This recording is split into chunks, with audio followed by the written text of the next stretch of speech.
오늘은 출애굽기 21장입니다.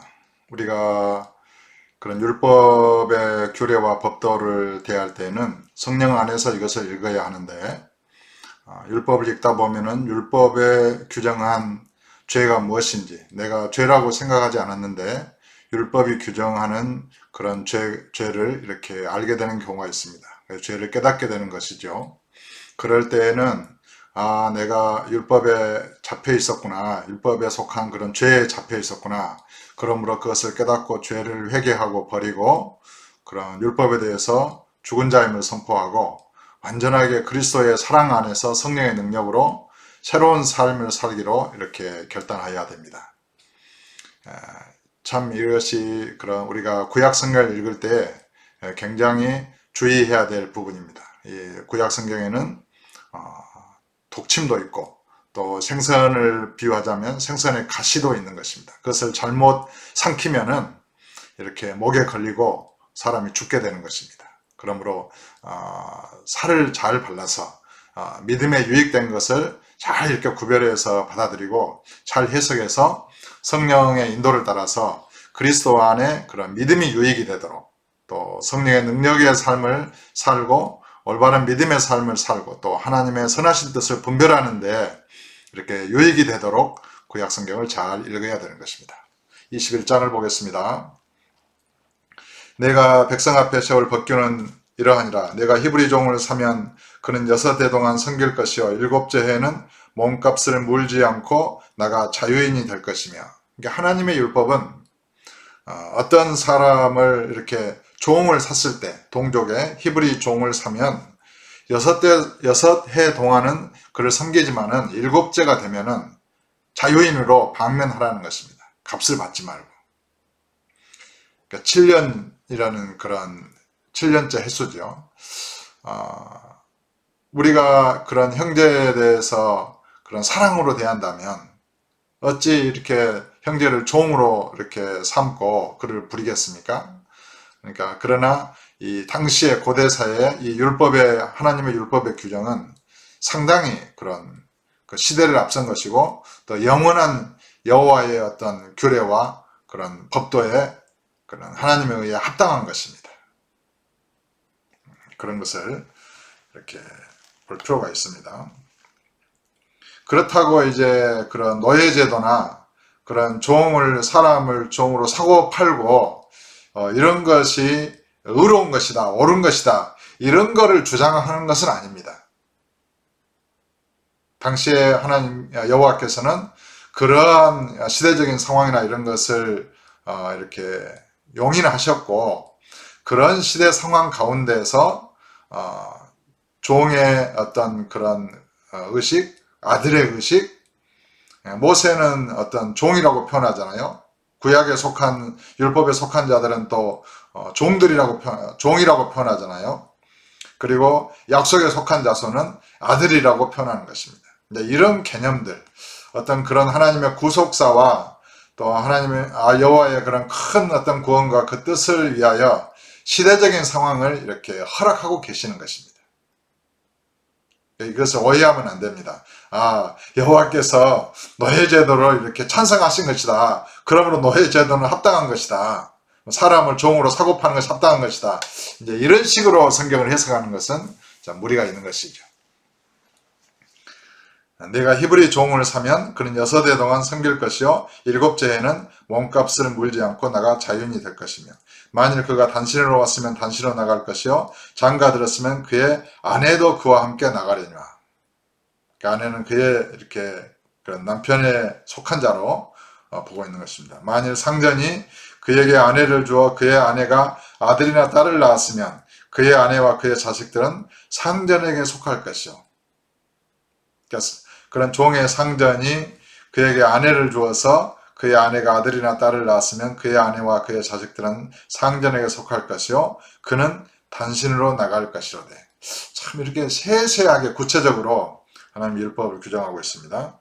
만일 종이 분명히 말하기를 내가 상전과 내 처자를 사랑하니 나가서 자유인이 되지 않겠노라 하면 상전이 그를 데리고 재판장에게로 갈 것이요 또 그를 문이나 문설주 앞으로 데리고 가서 그것에다가 송곳으로 그의 귀를 뚫을 것이라. 그가 종신토록 그 상전을 섬기리라. 이 종이 무엇입니까? 주의 종도 마찬가지입니다. 영원히 주의 것입니다. 그것을 스스로 결정한 것입니다. 이 종도 자기가 아내나 처자를 사랑하니까 나는 나가서 자유인으로 살지 않고 내 아내와 자식들과 함께 주인을 섬기겠습니다. 그렇게 결정하면 재판장에게로 가서 귀에다가 송곳을 뚫으라는 것입니다. 송곳으로 귀에다가 구멍을 뚫으라는 것입니다. 귀를 뚫고 그러면 그가 종신토록 그 상전을 섬길 것이다. 이렇게 말하는 것입니다. 7절입니다. 사람이 자기의 딸을 여종으로 팔았으면 그는 남종같이 나오지 못할 것이며, 그러니까 여종으로 사람의 딸을 팔았다면 그런 남자의 종처럼 나오지 못한다는 것입니다. 만일 상전이 그를 기뻐하지 아니하여 상관하지 아니하면 그를 속량하게 할 것이나 상전이 그 여자를 속인 것이 되었으니 외국인에게는 팔지 못할 것이요. 만일 그를 자기 아들에게 주기로 하였으면 그를 딸같이 대우할 것이요. 만일 상전이 다른 여자에게 장가들지라도 그 여자의 음식과 의복과 동침하는 것은 끊지 말 것이요. 그러니까 상전에게 어떤 자기의 딸을 여종으로 이렇게 팔았는데 상전이 그 여자를 기뻐하지 아니하면, 그리고 다른 여자에게 장가들었을 때도 그를 어떤 의복과 음식이나 이렇게 동침하는 것은 끊지 말 것이다. 이게 하나님의 율법이에요. 오늘날도 그런 이렇게 부부가 이혼했을 때 자식에 대한 양육권 가지고 다투고 또 양육비 가지고 다투잖아요. 그래서 다른 여자에게 장가들지라도 자기 자녀에 대한 그런 양육자에 대한, 그러니까 양육하는 그런 자식에 대해서 양육비를 이렇게 지급하라는 것이 법원의 명령입니다. 이게 하나님의 율법에 합당한 것입니다. 그리고 11절에 그가 이 세 가지를 시행하지 아니하면 여자는 속전을 내지 않고 거저 나가게 할 것입니다. 그러니까 이 상전이 여자에게 그런 것을 행하지 아니할 때는, 도리를 행하지 아니할 때는 속전을 내지 않고 자유인으로 이렇게 갈 수 있다라고 말하는 것입니다. 그러니까 율법은 하나님의 율법은 이 세상의 어떤 법을 이해하고 세상의 어떤 삶의 방식을 이해하는데 이렇게 유익이 될 수 있습니다. 그러나 이런 율법에 의해서 우리가 규제를 받고 억압을 받는 것이 아니라 원수라도 그리스도께서 우리를 사랑하신 그 사랑으로, 십자가에 못 박혀 죽으시기까지 사랑하신 그 사랑으로 우리도 동족을 사랑하고 이웃을 사랑하고 원수를 축복하고 사랑하는 그 사랑의 방식으로 삶을 살아간다면 이런 모든 율법의 어떤 율법을 초월한, 율법이 완성된 그런 삶을 살게 되는 것입니다. 12절에 사람을 쳐 죽인 자는 반드시 죽일 것이나 만일 사람이 고의적으로 한 것이 아니라 나 하나님이 사람을 그의 손에 넘긴 것이면 내가 그를 위하여 한 곳을 정하리니 그 사람이 그리로 도망할 것이며 사람이 그의 이웃을 고의로 죽였으면 나는 그를 내 제단에서라도 잡아내려 죽일지니라. 살인을 금하고 있죠. 그런데 예수님은 형제에게 성내는 자마다 살인한 자고 마음에 미움을 품은 자는 살인하는 자고 또 형제에 대해서 나아가라 욕하는 자는 지옥불에 들어가리라. 이렇게 선언하셨습니다. 우리는 얼마나 인터넷이나 이런 데 댓글로 사람을 이렇게 악평하고 또 형제를 욕하고 그럽니까? 판단하고 비판하고. 그런 것은 여호와께서 미워하시는 것입니다. 그러니까 우리가 주의 사랑을 입은 자로서 그러한 세상에 저는 죄악된 사람들을 긍휼히 여기고 불쌍히 여기고 그들도 회개하고 예수를 믿도록 우리는 축복하며 기도해야 될 것입니다. 15절에 자기 아버지나 어머니를 치는 자는 반드시 죽일지니라. 사람을 납치한 자가 그 사람을 팔았든지 자기 소화에 두었든지 그를 반드시 죽일지니라. 자기 양육자, 육신의 부모를 치는 자 반드시 죽이라는 거예요. 또 사람을 납치한 자, 납치범 반드시 죽이라는 거예요. 인신매매범. 자기 수하에 두었든지. 그러니까 사람을 자유를 인신을 구속하고 속박하고 납치해서 이렇게 자유를 제한하고 이런 것을 여호와의 율법은 사형에 해당하는 죄로 선고합니다. 반드시 죽이라는 것입니다. 또 자기 아버지나 어머니를 저주하는 자는 반드시 죽일지니라. 사람이 서로 싸우다가 하나가 돌이나 주먹으로 그의 상대방을 쳤으나 그가 죽지 않고 자리에 누웠다가 지팡이를 짚고 일어나 걸으면 그를 친 자가 형벌은 면하되 그간의 손해를 배상하고 그가 완치되게 할 것이니라. 사람을 쳤으면 치료비를 물어주라는 거예요. 그리고 일을 못하게 된 그런 것에 대해서 손해배상을 하라는 것입니다. 굉장히 구체적입니다. 여호와의 율법이. 사람이 매로 그 남종이나 여종을 쳐서 당장에 죽으면 반드시 형벌을 받으려니와. 남종이나 여종이라도 쳐서 죽이지 말라는 거예요. 그가 하루나 이틀을 연명하면 형벌을 면하리니 그는 상전의 제사님이니라. 그러니까 하루나 이틀이라도 이렇게 살아있으면 그런 형벌은 면한다는 것입니다. 사람이 서로 싸우다가 임신한 여인을 쳐서 낙태하게 하였으나 다른 해가 없으면 그 남편의 청구대로 반드시 벌금을 내되 재판장의 판결을 따라 낼 것이니라. 그러니까 임신한 여인에 대해서 낙태하게 되었으면. 그러나 다른 해가 있으면 값되 생명은 생명으로 눈은 눈으로 이는 이로 손은 손으로 발은 발로 된 것은 된 것으로 상하게 한 것은 상함으로 때린 것은 때림으로 갚을지니라. 손해배상의 원칙입니다. 사람이 그 남종의 한 눈이나 여종의 한 눈을 쳐서 상하게 하면 그 눈에 대한 보상으로 그를 놓아줄 것이며. 그러니까 자기의 남종이나 어떤 그런 여종의 눈을 쳐서 상하게 하면 그에 대한 보상으로 자유인으로 이렇게 방면하라는 것입니다. 그 남종의나 여종의 일을 쳐서 빠뜨리면 그 이에 대한 보상으로 그를 놓아줄지니라. 그러니까 일을 쳐도 이를 이렇게 빠뜨릴 정도로 쳤다면 그에 대한 보상으로 그를 놓아주라는 것입니다.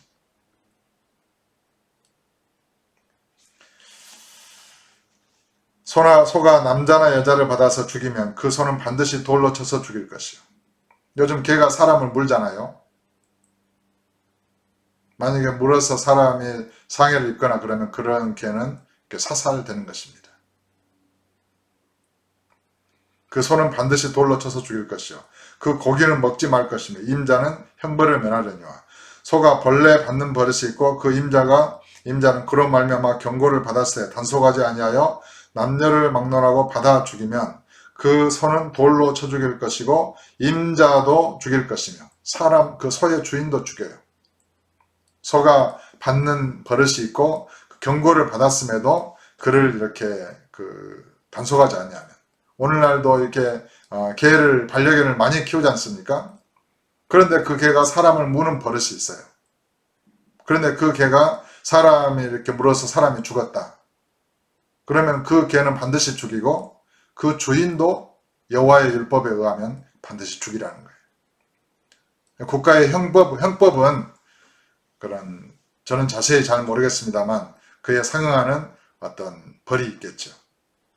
여호와의 율법은 그렇다는 것입니다. 임자도 죽이라는 거예요. 그러니까 가축이나 소나 이런 것의 짐승에 대한 소유권, 그 다음에 거기에 대한 책임을 그 주인에게 이렇게 묻고 있는 것입니다. 30절에 만일 그에게 속죄금을 부과하면 무릇 그 명령한 것을 생명의 대가로 낼 것이요. 아들을 받든지 딸을 받든지 이 법규대로 그 임자에게 행할 것이며 소가 만일 남종이나 여종을 받으면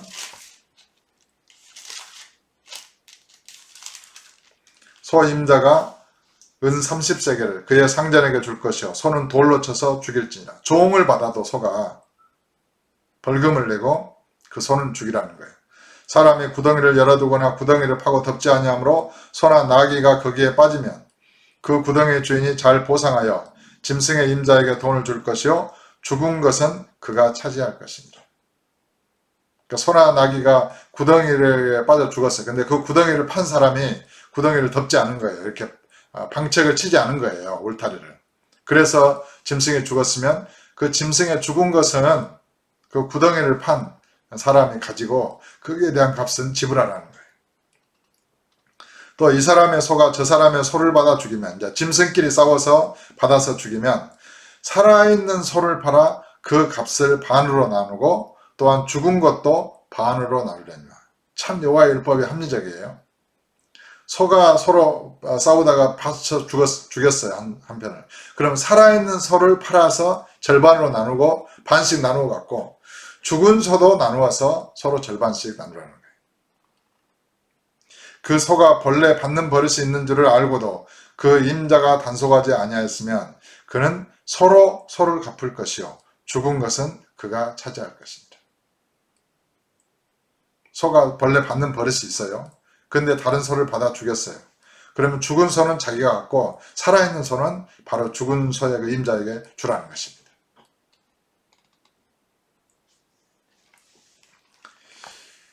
우리가 여호와의 율법을 이렇게 대하다 보면 어떤 사람과의 관계에서 여호와의 정의, 하나님의 여호와의 공의가 무엇인지를 알게 됩니다. 종에 대해서, 가축에 대해서, 짐승에 대해서까지 하나님의 공의는 의롭고 선한 것입니다. 그러므로 이런 율법의 규례와 법도를 이렇게 안다면 우리가 성령 안에서 이 세상을 살아갈 때 또 세상 사람과의 시시비비를 가릴 때에도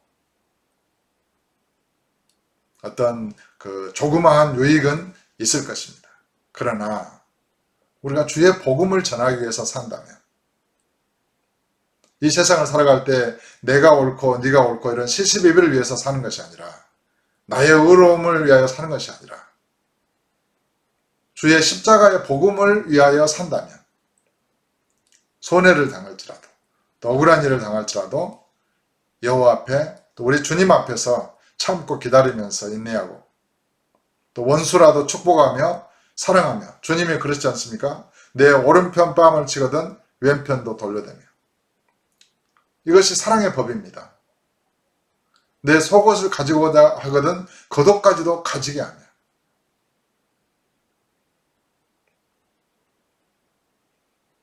이것이 주님의 그런 성령의 법, 믿음의 법입니다. 그러니까 우리는 이 구약의 율법의 규례와 법도를 이해하면서도 그것을 초월하여 그런 사랑의 법으로, 믿음의 법으로 성령의 능력으로 고난도 감당하면서 복음을 위하여 사는 것입니다. 오늘도 성령 지혜의 왕이신 그리스도를 마음에 품고 주님과 아파의 한 영으로서 성령을 따라서 주님과 동행하는 아름다운 삶을 살아가는 저와 여러분 되시기를 주 예수 이름으로 축복합니다.